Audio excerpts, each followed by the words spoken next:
Mirëmbrëma, mirë se erdhët në Watching. Ky vend ka shumë probleme, por një nga problemet e tij të mëdha është falsifikimi i ushqimeve, që mbetet një krim i pandëshkuar. Kjo ka qenë një javë protestash dhe dje aktivistë të shoqërisë civile kanë protestuar në logon e famshme terrorizmi ushqimor. Unë kam ftuar dy aktivistë të shoqërisë civile, Besian Peshën, mirëmbrëma dhe mirë se erdhët.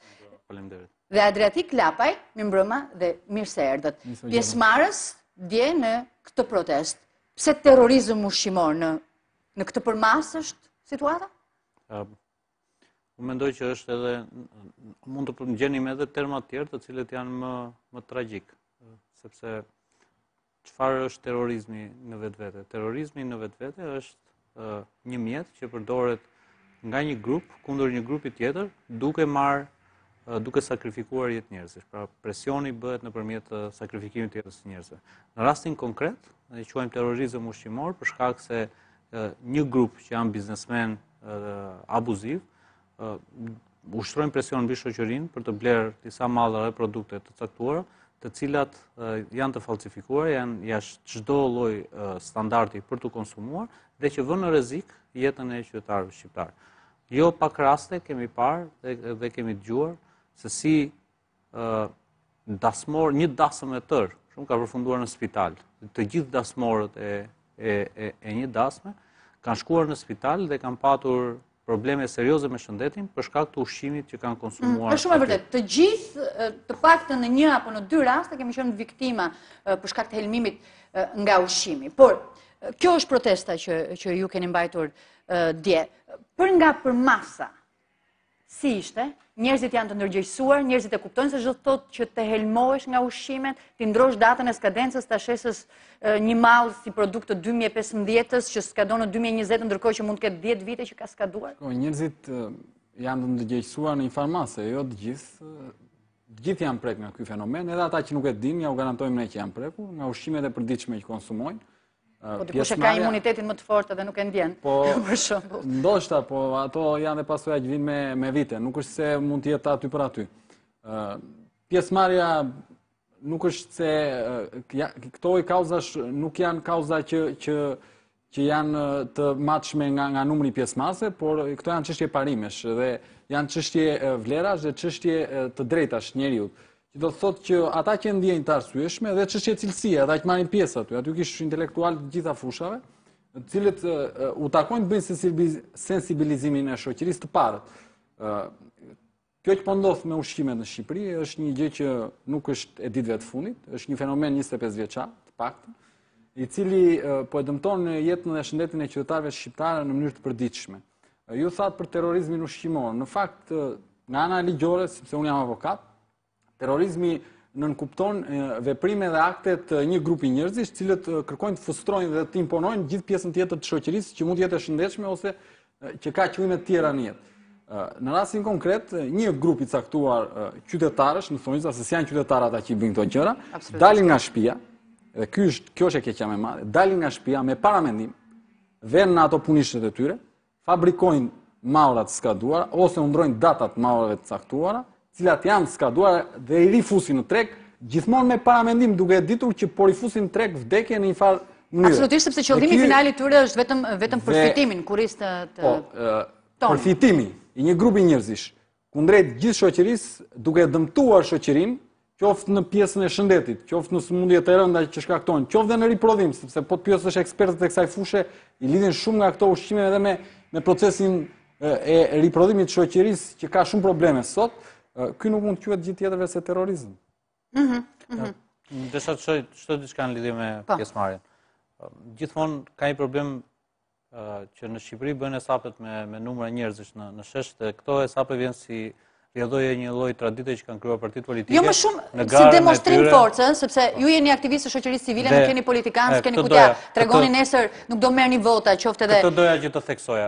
Qëllimi jon nuk ka qenë në asnjë moment. Të kuptojmë nëse njerëzit e ndjejnë që ka një problem, se ne dimë që ka një problem. Nuk ka qenë në asnjë lloj momenti që të mbledhim sa më shumë njerëz, po ideja që ta shpalosim sa më qartë problemin që ka shoqëria, problemin që nuk na shqetëson vetëm ne që kemi dalë aty, po i shqetëson gjithë qytetarët shqiptar, se gjithë jemi konsumatorë dhe gjithë duhen që të ushqehemi në mënyrë që të funksionojmë.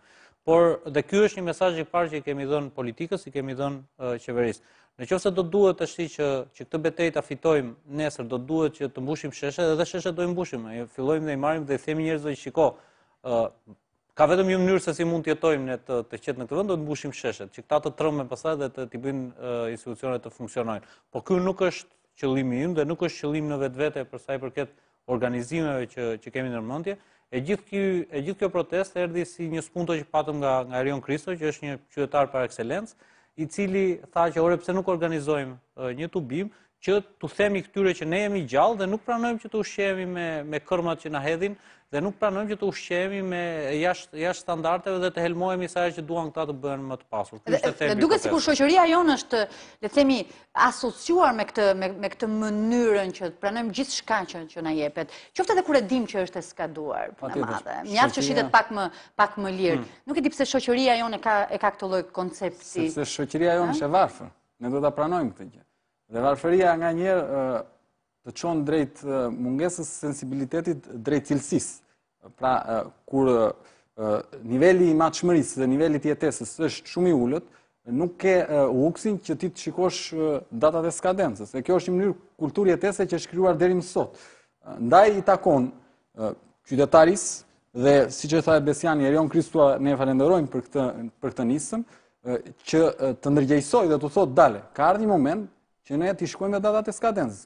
Ka ardhur një moment që ne t'i detyrojmë ata që prodhojnë ushqime në këtë vend që të ruajnë standardet. Ka ardhur një moment ku institucionet e këtij vendi, AKU-ja, që është një institucion në nivel kombëtar dhe me dek në të gjitha qarqet e vendit, i cili paguhet me taksat tona, të mbajë përgjegjësi dhe të ushtrojë funksionet që ligji i jep. Ka një ligj mbi sigurinë ushqimore në Republikën e Shqipërisë dhe ka një tërësi ligjesh, mbi 30 e ca ligje dhe vendimet Këshillit të Ministrave, nuk po hyjë te udhëzimet e ministrit që mund të jenë me 10 ose me qindra, që rregullojnë sigurinë ushqimore për njerëzit, për kafshët, sigurinë ushqimore në raport me bimët medicinale ose bimët e tjera që mbillen dhe prodhohen në këtë vend. Pra, të gjitha këto krijojnë një kuadër shumë gjeligjor, i cili i atribuohet AKU-s, Agjencisë Kombëtare të Ushqimit, e cila në shumë raste nuk e zbaton detyrën e saj.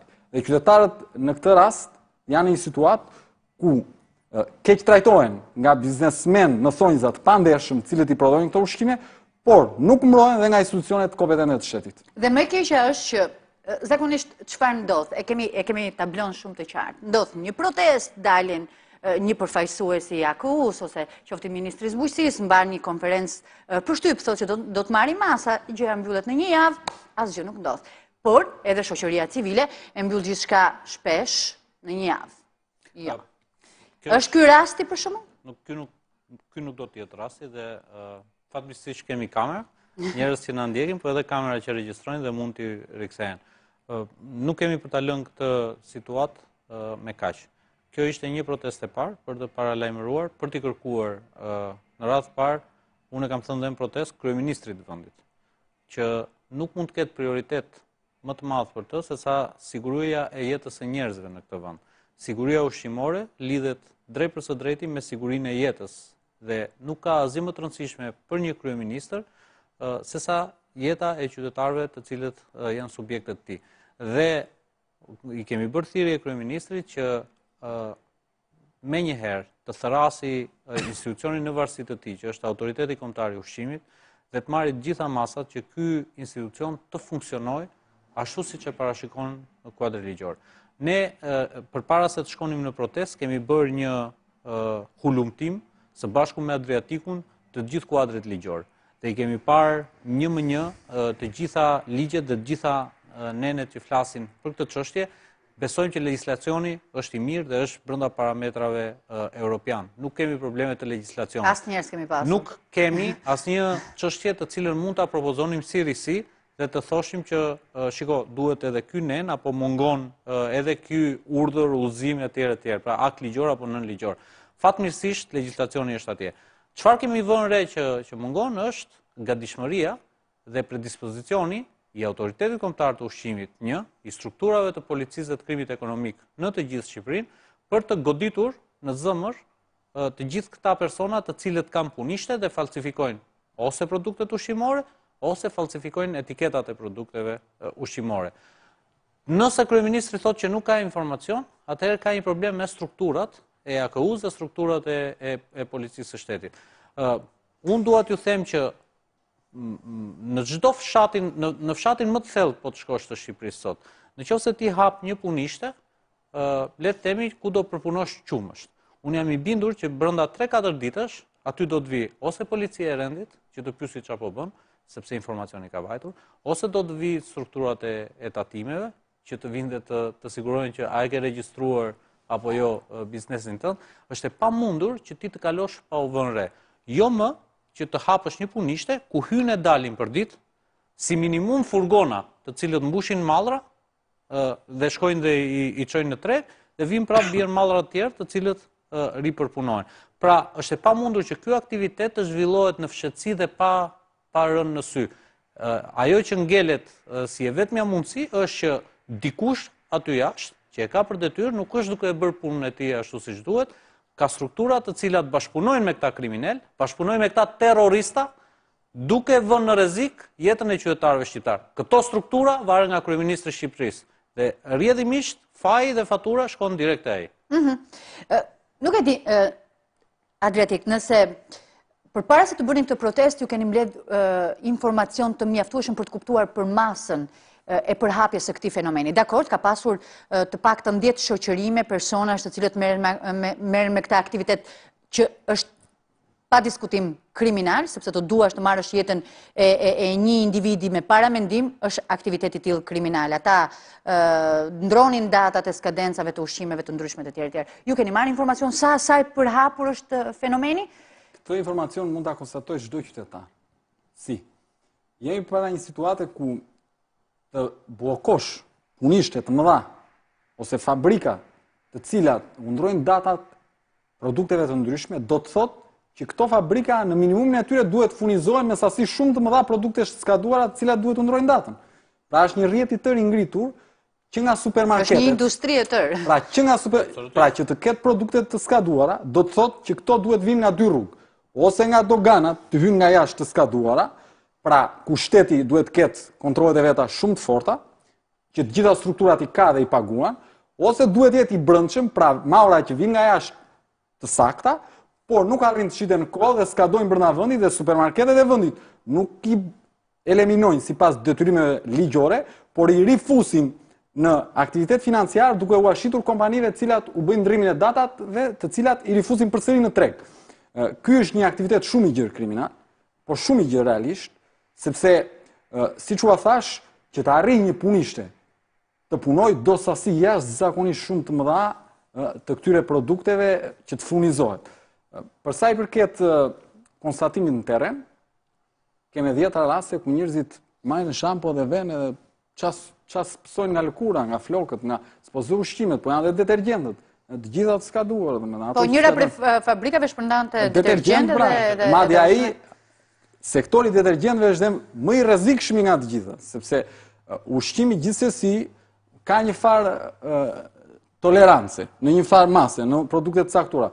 Po kur vjen te detergjent të caktuar, të cilët kanë element të shumë kimik brenda, ato janë shumë të dëmshme dhe shkaktojnë dëme të jashtëzakonshme. Për sa i përket, nëse mund të vazhdoj, për sa i përket mënyrës dhe elementeve dhe strukturave që shteti ka për ta luftuar këtë gjë, shteti ka një ligj, shteti jon ka ligj bazë mbi ushqimin, që është ligji 9863 i vitit 2008, i cili i jep autoritetit kombëtar të ushqimit gjithë kompetencat për të konstatuar në terren gjendjen e maurave, pra të dallojnë nëse u ka kaluar data skadencës, nëse plotësojnë kriteret, nëse janë brenda elementeve të përcaktuara.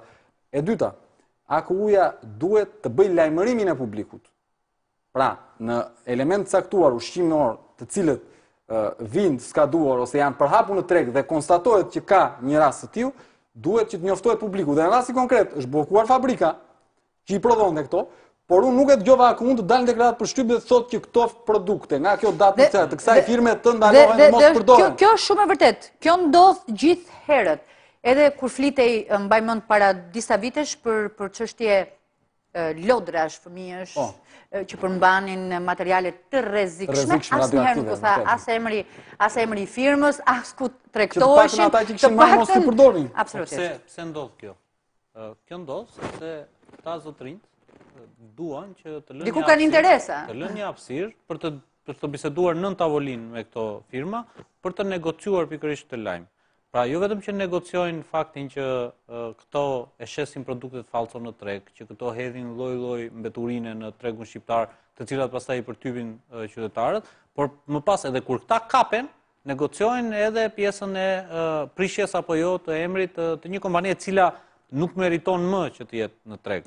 Një qytetar po më thoshte dje në protestë që kishte të përjetuar, fatkeqësisht kishte bërë foto dhe për këtë arsye nuk ma dha emrin e qumshit, po tha që kam shkuar në nëntor, tha që të bleja qumësht, dhe bleva një qumështa, mora një qumësht në dorë, i cili që prodhuar në dhjetor.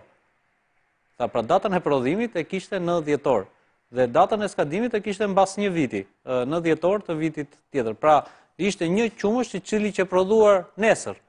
Dhe me të drejtë atje ne kishim një tabel ku thoshim që prodhuar nesër dhe skaduar dje, sepse absurditetet të tilla ndodhin nga që këta nxitojnë dhe mendojnë që nuk do hidhet produkti në treg, edhe datat e prodhimit dhe datat e skadencave fillojnë dhe i avancojnë pak në kohë. Kjo është e tmerrshme dhe kjo është një nga çështjet që duhet të marrë fund. Dhe më lejoni që ti rikthehem përsëri apelit për politikën. Zoti Rama, në vend që dali televizioneve të botës, shumë mirë bën, sepse ndihmon imazhin e Shqipërisë, por përpara se të bëj këtë gjë, dhe përpara se t'i tregoj botës se sa vend i mirë është ky, gjë e parë, shërbimi i parë që duhet i bëj këtij vendi është të garantoj sigurinë ushqimore. Sepse është një nga kriteret bazë për antarësim në Bashkimin Evropian. Por unë nuk besoj që ka edhe investitor italian, për shkak që zotëria ishte në Itali dhe po i bënte reklam e Shqipërisë, unë nuk besoj që ka investitor italian që do donte që të vinte të investonte dhe të jetonte në Shqipëri pa ditur se ç'a është duke konsumuar. Duke ditur që ka një problem shumë të madh me mallrat nëpër supermarkete, duke ditur që ka një problem shumë madh me mallrat nëpër markete apo me produktet e tjera ushqimore apo kozmetike që shiten në këtë vend. Dhe në qoftë se këtu siguria e jetës në kuptimin e konsumatorit nuk është e garantuar, imagjino si mund të jenë të garantuara aspektet tjera të biznesit. Kjo është një vërtet e madhe dhe shumë thërritëse, por nisur nga ajo që ju thatë se ndoshta edhe njerëz të cilët punojnë brenda këtyre strukturave që duhet të na mbrojnë janë lehtësisht të kompromentueshëm ose pjesë le të themi të këtyre aferave kriminale. Sa e vështirë duket kjo për të zgjidhur. Domethënë, ne do dalim të protestojmë aty dhe në fund të ditës nuk zgjidhim asgjë. Duket sikur interesi është zero për ta ndryshuar situatën, sepse ne nuk kemi parë, shohim fushata pjesore në ditë të caktuara apo jo të shtrira në kohë sa situata të marrë fund. Sigurisht edhe në vendet që kanë një mirëqenie më të lartë se kjo jona, shumë më të lartë, kanë problemet e tyre, po këtu është në mënyrë drastike të përhapur. Duhet të ndajmë një gjë. Qytetarët nuk mund të presin që problemi të zgjedhet nga ata që protestojnë. Ata që protestojnë dalin dhe thonë që është ky problem. Dhe kjo mund të vlejë për ndërgjegjësuar ata që drejtojnë, por mund të vlejë për ndërgjegjësuar edhe ata qytetarë që deri më sot nuk e kanë ditur dhe ta marrin ta shikojnë datën të reagojnë të denoncojnë, të kthehet në një fenomen ky. Jemi përpara situatës, siç e thatë dhe ju, ku një element shumë i rëndësishëm i jetës publike të këtij vendi, pra themeli jeta, nuk mund të trajtohet si një institucion atje në një cep AKU-ja dhe t'i lihet sa njerëzve që mund të jenë përgjegjshëm për fat, por mund të jenë pa përgjegjshëm siç rezulton në këto 25 vite. Mund mos jena specialist fushës. Mund mos jena specialistë, mund të jenë dhe me shkolla të falso, diploma të falsifikuara. Nuk janë specialistë. Tani, nuk janë specialistë. Unë nuk marr përsipër ta them, po ta them unë. Okej. Por vim në një situatë ku shëndeti unë mendoj se duhet jetë çështje e sigurisë kombëtare. Po mund të më thonë këta mua ç'është siguria kombëtare. Siguria kombëtare do të thotë që të bësh luftë? Jo, shqyr zotit jemi në kohë që s'ka luftra. Jemi në kohë që po aderojmë në Bashkimin Evropian. Kemi një mbrojtëse siç është NATO. Siguria kombëtare për Shqipërinë, nëse më thonë është ushtria, atëherë unë them që kot sa vazhdojmë me këtë muhabet, domethënë, nuk marrin vesh nga kjo histori. Siguria kombëtare në themel të saj duhet të ketë jetën e qytetarëve. Dhe edhe e qytetarëve është cilësia e ujit që pi, cilësia e ambientit, cilësia e ushqimeve që konsumon, dhe në tre këto element unë jam i bindur që këtu ka mangësi të seksuar. Por meqenëse jemi te ushqimi, Unë jam i bindur që kjo është një çështje e zgjidhshme. E zgjidhshme nëpërmjet reagimit qytetar, pra çdo qytetar duhet të refuzojë këtë jetutje që të trajtohet si një blerës dhe një njeri që nuk ka drejta, por ka vetëm një drejtë, të drejtën të paguajë. E dyta, mund zgjidhet nëpërmjet presionit ndaj institucioneve përkatëse. Institucionet përkatëse nuk janë zgjedhur atje me votën e qytetarëve vetëm për të marrë lek, rrogat, qoftë dhe rrogat. Të bëjmë punën. Mund më thot njeri çfarë ka bërë 25 vjet AKU-ja, të më japi një rast që AKU-ja ka dalur dhe ka denoncuar një rast caktuar publikisht ose i ka bërë thirrje njerëzve që këtë produkt nga kjo datë deri në këtë datë mos e konsumoni sepse kemi konstatuar që në treg figuron jashtë standard. Një rast. Nuk ka. Për sa i përket ndërshkimit, edhe kodi jon penal ka mangësi shumë të theksuara në këtë fushë, sepse sipas kodit ton penal, veprat të tilla janë dy nene, vetëm dy nene. Veprat të tilla për sigurinë ushqimore mund të goditen nga 3 deri në 10 vjet. Futi një gjykim të shkurtuar me një avokat të mirë, ai del për 6 muaj. Tani, nëse ne do dënojmë njëri... Nëse në Shqipëri për çdo lloj historie mund të dalësh për 6 muaj. Nëse ne do ja lëm fatet e të ardhmes, e fëmijëve tan. Këtij sistemi juridik në fuqi i cili ka mangësi në kodin penal, duhet ta theksojmë në pjesën e ligjit që mbulon administrativisht AKU-n, edhe këtë sektor nuk ka mangësi, por në pjesën penale unë besoj se ka mangësi dhe do disa ndërhyrje në kod. Pra janë të gjithë bashkë duhet të bëhemi në këtë histori kundër masakrës ushqimore. Nuk duhet ndajemi ne ata këta. Në këtë rast duhet jemi të gjithë bashkë. Nëse politika dhe qeveria nuk na dëgjon, atëherë ata do e pozicionojnë veten andej qytetarëve përballë qytetarëve në këtë rast. Plani, gjithsesi plani jon për vazhdimsinë e kësaj nisme është i tillë që ne do të presim edhe këtë javë, do të presim reagimin e institucioneve dhe do të presim që në radhë të parë kryeministri, pastaj autoritetet në varësi të tij, siç është autoriteti kombëtar i ushqimit, strukturat e krimit ekonomik të policisë në të gjithë rrethet në gjithë Republikën, të fillojnë një aksion të koordinuar kombëtar kundër gjitha produkteve të falsifikuara, kundër punishteve të cilat falsifikojnë produktet, qofshin to ushqimore apo jo ushqimore.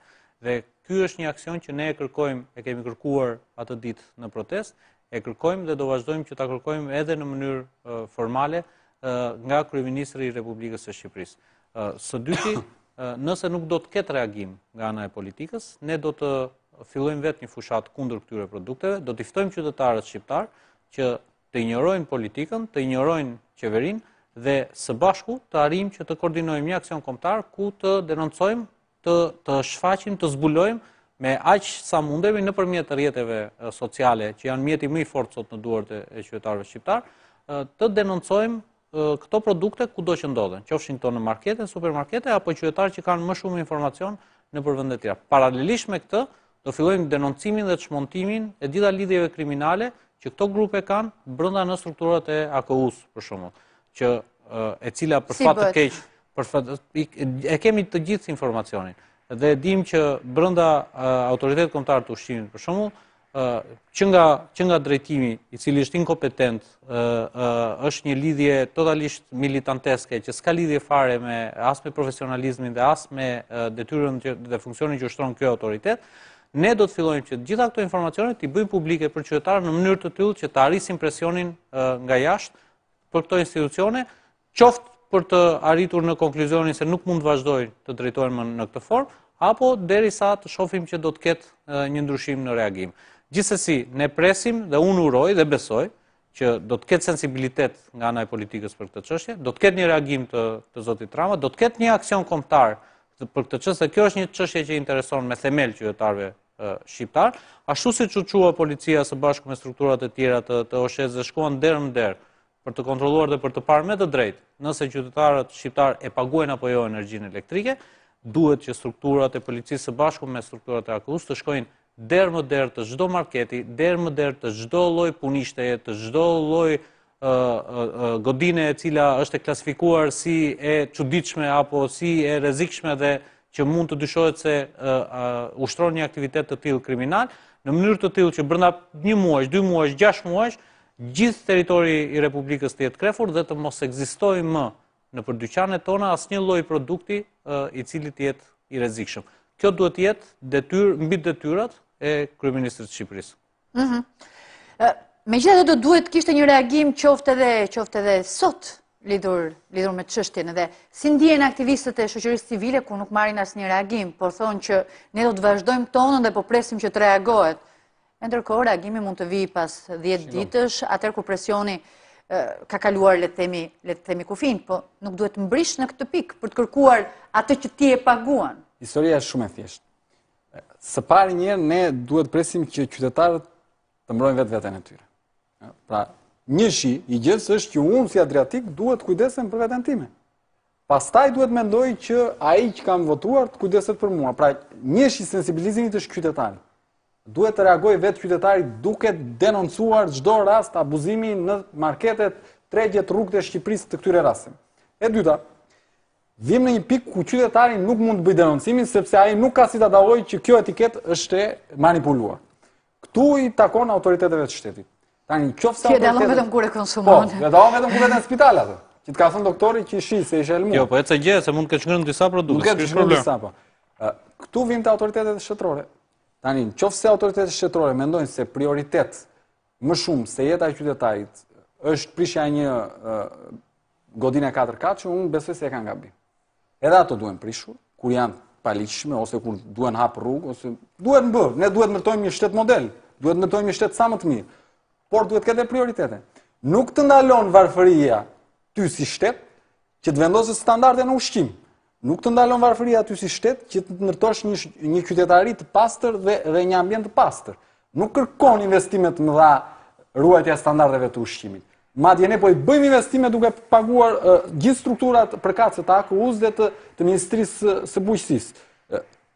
Në qoftë se është vullneti, këtu duhet vetëm vullnet. Në qoftë se është vullneti që në këtë vend qytetarët ushqehen shëndetshëm, brenda standardeve, ajo arrihet. Arrihet pa diskutim. Unë shpresoj shumë që kjo të shkoj edhe më tej. Ndoshta do të ngrini një si tip database ku çdo qytetar mund të... Atëherë, me nismën thurje, ne do të ndërmarrim në ditët në vazhdim, do të ndërmarrim iniciativa konkrete.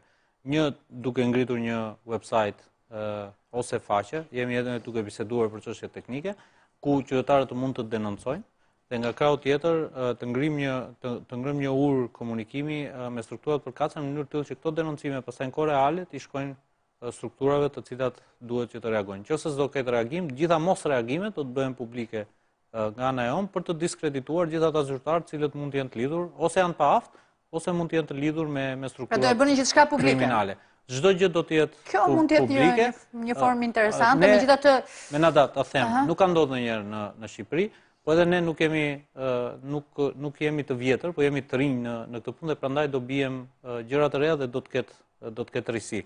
E kemi shumë seriozisht këtë çështje sepse është një çështje e cila lidhet drejt për së drejti së pari me jetën e fëmijëve tanë. Unë kam një çum që bën 5 vjeç në maj dhe nuk dua asgjë më shumë se ai.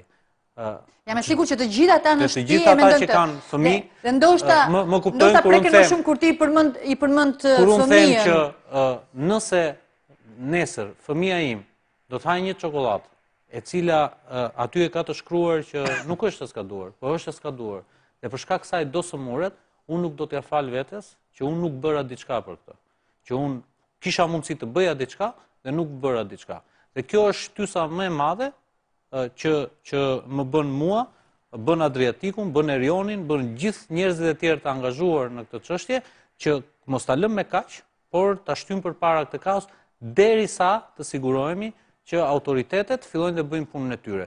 Është shumë e kollajt për autoritetet nëse duan që të kontrollojnë cilësinë e produkteve ushqimore dhe ushqimore në vend, sepse i kanë gjithë informacionin, që në dogan kur futen produktet, e din sa produkte ka futur një filan firmë, sa ka shitur, sa duhet ketë në magazin.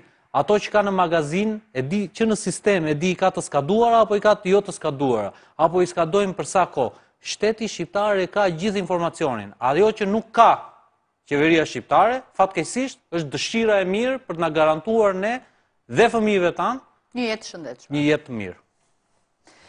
Së më gjë tjetër veç se t'u falenderoj, do të kemi rast sigurisht të mblidhemi sërish për të diskutuar lidhur me këtë çështje, sepse ne në fund të ditës, ne fëmijët tanë, jemi ajo çfarë konsumojmë. You are what you eat, thonë amerikanë. Kështu që ne do donim që të gjithë konsumonim ushqime të shëndetshme dhe mbi të gjitha autoritetet të cilat paguhen për këtë gjë të mundet që të na ofrojnë garanci dhe siguri. Faleminderit shumë që ishit sonte në Watching. Faleminderit dhe ju të nderuar teleshikues që ndoqët këtë diskutim mjaft interesant për një temë shumë të nxehtë që lidhet me ushqimin, me garancit për të ushqyer shëndetshëm. Natën e mirë.